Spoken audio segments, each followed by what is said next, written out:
दाल पानी में मिक्स कर दिए, टमाटर और अदरक लहसुन का पेस्ट और प्याज ब्राउन हो गए।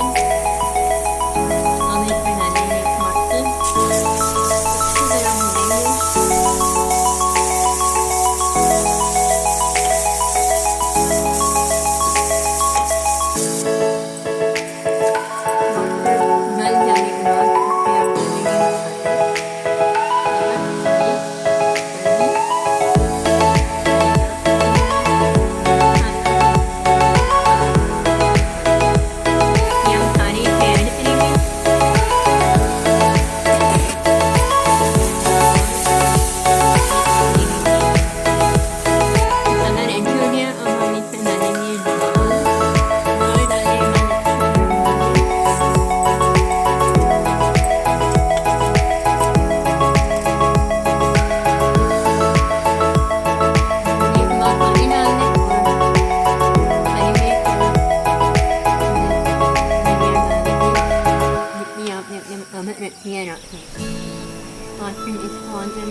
देखें जी हमारी दाल कंप्लीट हो चुकी है।